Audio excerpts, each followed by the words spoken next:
Hey, it's Kennedy. It's your girl Kennedy with a whole single. Just stopping in for a moment. Want to share some more of my journey with you. And today, it's gonna be really personal. It's titled My Own Letter.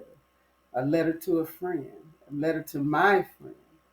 And my heart is really heavy right now. But first, before I get into it, let me thank you for all of my subscribers, for all of those who like this channel, who all that subscribe, who share, and who just uh, fellowship with me through this platform and strengthen each other with your messages, your texts, your emails, rather your comments.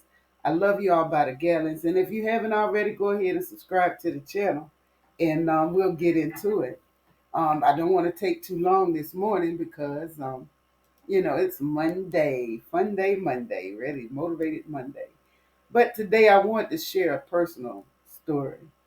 And this is a letter to my friend, and I'm trying to not get emotional because my heart is broke right now. Um, uh, some years ago, when I first moved back to Birmingham, about 5, 6 years ago or so, I had a car at the time, and the tag on the front said "God did it," and and that was a tribute to God getting me through those days of treatment and cancer and everything else that I had been through at that time. I just wanted everyone to know that the reason that I am still even here is because God did it. And so I was in Center Point, Alabama, and I had went to the little Jet Pep or something like that gas station, and this gentleman walked out the store, and he he saw me and I saw him, and he was a mechanic, his mechanic uniform and everything clean cut. And he noticed me, and I, how you doing? Then he looked at the tag and he said, yeah, God did do it. And he started a conversation about that tag. And so he said some witty things, and then he asked me, asked if he could take me out to dinner at some point. And so we exchanged numbers and everything. And fast forward, we became friends and we dated. We dated for a while. And when I tell you the fun that I had with my friend, this man we could just have our own party at the house, cut on our old jams, cut on that, some Earth, Wind and Fire. We could cut on our Frankie Beverly May. Sometimes we did a little switch. That was one of my favorite songs about my friend, that we would sing together and switch, and it just it in the bars and all them, And so it was a great friendship, and we dated and we had fun. This man would dress up in my wigs and dance. I thought he looked like the Dr. Pepper man. Woo-hoo. And sweet one. It was, I mean, I enjoyed our friendship, and and I just loved him. And every time he would see me or call me or talk to me on the phone, first thing he said is, "Hey, beautiful."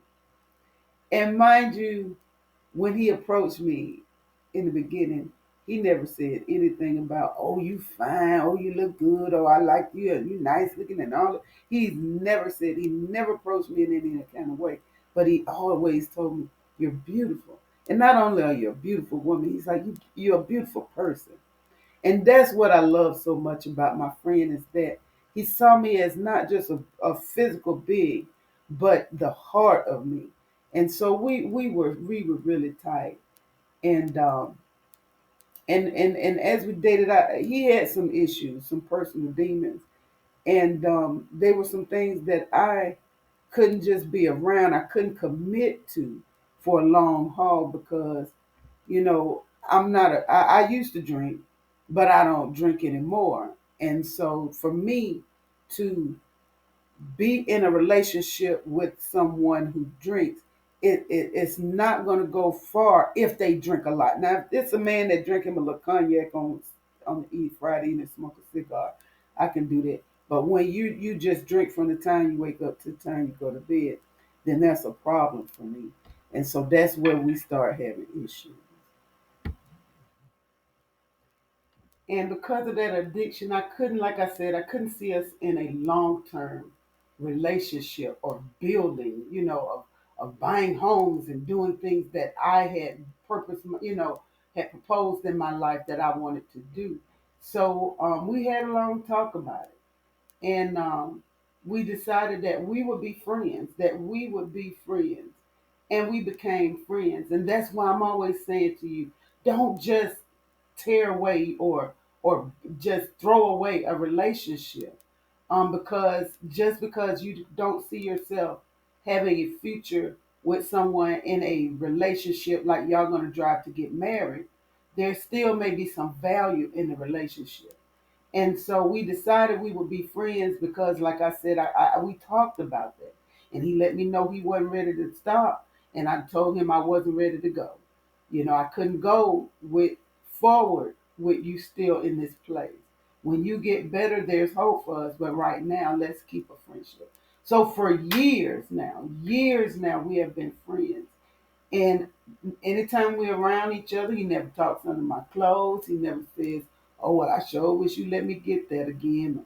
None of that. It's always just been, "Hey, beautiful, how's your day? How's things going? How's your..."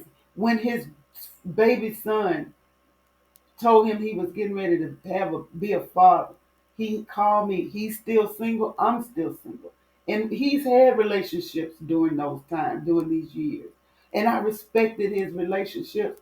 He's respected mine, but it never tore the fact that we were going to be friends and maintain the friendship. When I needed someone to cry, when I was in the hospital in this town where I didn't have any family, this person, a friend, came, found a way to the hospital, sat with me, stayed with me for 2 nights at the hospital. He would go to work and come back. That's a friend at all times, a friend that sticks closer than a brother. I lost a brother years ago, and God gave me some more incredible men in my life to be brothers to me. And Lonnie was one of those. It started out one way, but it became so much more. Where you're still single, but you still have that person in your life that when those great joys of life come, you have that first person you can call to say, "Hey, I'm getting ready to be a granddad again," or "Hey, I'm getting ready to be a grandmother again," or I just got a new promotion," or though you still have that person in your singleness. And that was my person. That was my friend.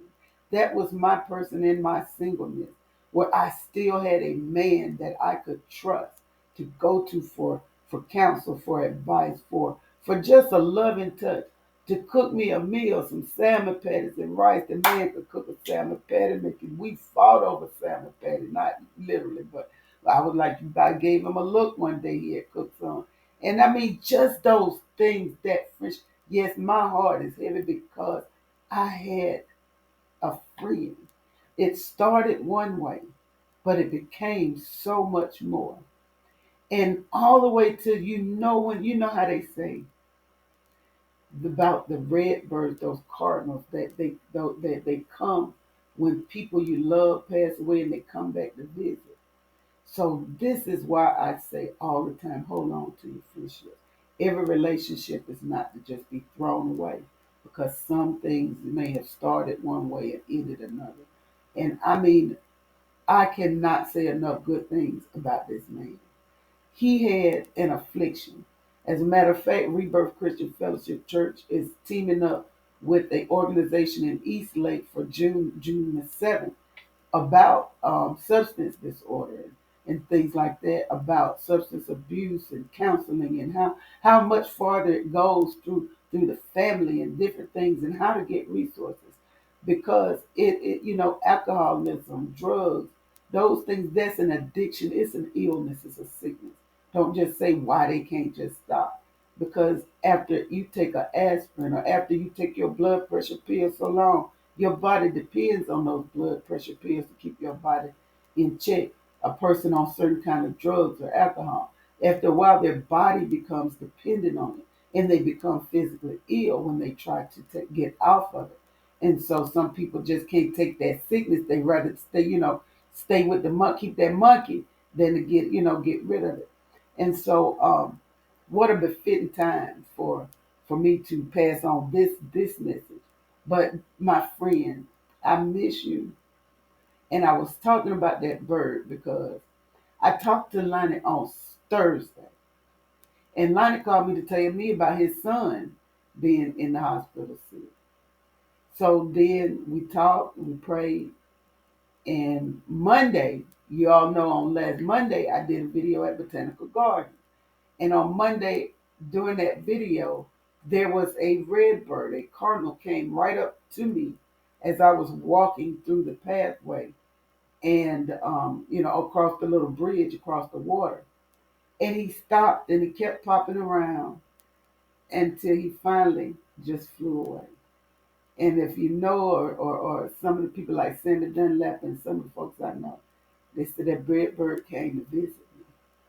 He came to tell me goodbye. And for me, I'm so sorry. I said I wasn't gonna do this. There's a friend that loves at all times. Even they depart, and he still had to come back and say, "Hey, beautiful, one more time." Anyway, guys, I love you by the gallons. Peace, love, and fish grease. Why fish grease? Because it's hot. Remember, don't just throw away friendships. Hold on to them. I love you guys.